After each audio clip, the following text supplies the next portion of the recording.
you talked about that 2013 season, rock bottom, horrible, but you win the Open Cup. It's a nice trophy. But the following season, you're top of the Eastern Conference. That's the biggest difference from the points total of your 2013 season to 2014. 42 points, I believe. Yeah. So that's still a record. You really hadn't coached a proper star. You had D-Row. He won MVP. Incredible. But Wayne Rooney comes into town. Did that really change your viewpoint on trainings? How influential was he with trainings, how you managed? Were you having many conversations, or it was like, Wayne, I'm the coach, you just do your thing? Wayne was easy, man. Yeah. Wayne showed up, and he just played. He just loved the game. He loved playing. I think he enjoyed our training sessions, and Wayne didn't overthink the game. He wasn't one of these guys coming in saying, "Hey, let's change our structure." He for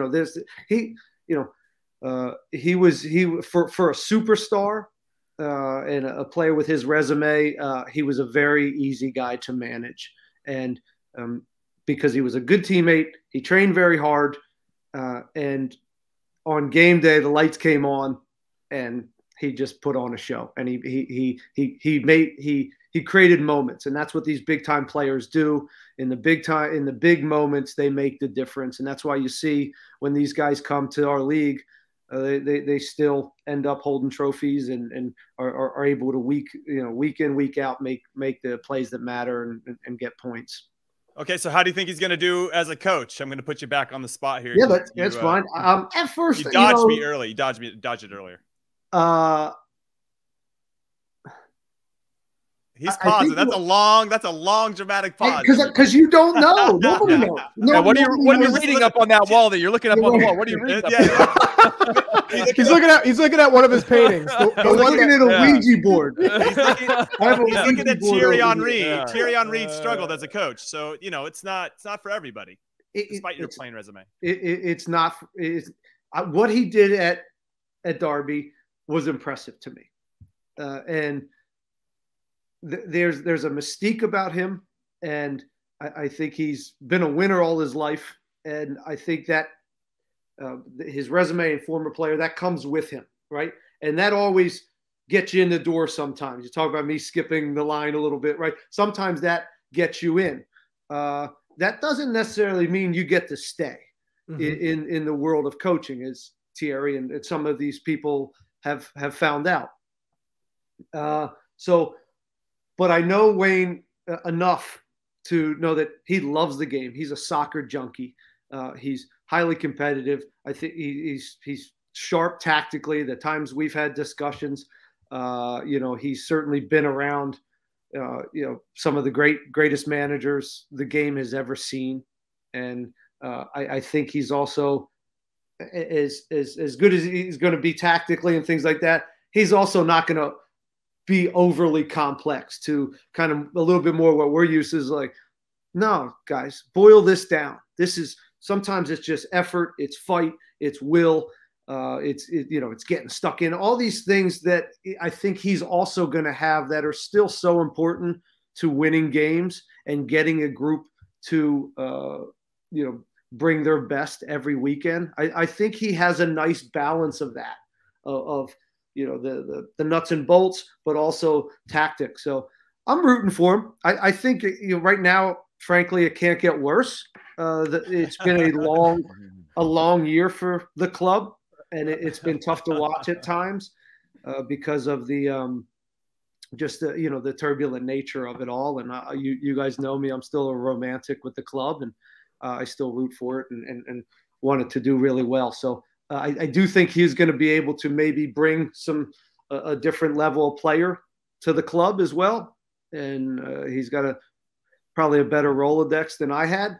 Do you ever have a go at him? Do you ever have a go at him in training or after a game? Did I ever go at Wayne Rooney? Yeah. No.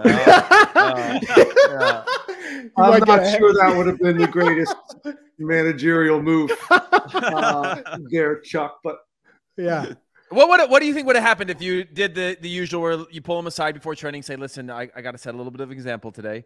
Yeah. I'm gonna I'm gonna light you up. I'm gonna light you up because I need everybody to feel like, no one's above the law here, and you're a great leader, and I think you can take this one on the chin. He's getting a proper headbutt. He's getting a proper headbutt. You think so? Yeah. I think he would have been fine. Yeah. Yeah, he would have been fine with it. He'd be like, all right, I got you. He's a team guy, man. His teammates loved him, and he was, again, super competitive. He gets it. I think he never put me in that spot either, which was, I've heard, we've all heard, and some of you guys shared locker rooms with some nightmares, right? Some guys that did put coaches in those spots that had some real cachet and came into this league, and he never put me in those spots. Are you talking about Rafa Marquez? I think he's talking about Rafa Marquez. Well, I don't know if he is. I don't know. This is the thing I was getting to, is that when I got traded to the Red Bulls, Hans Backe pulls me inside one day and he's like, listen, when Thierry first comes in, I talked to Arsene Wenger.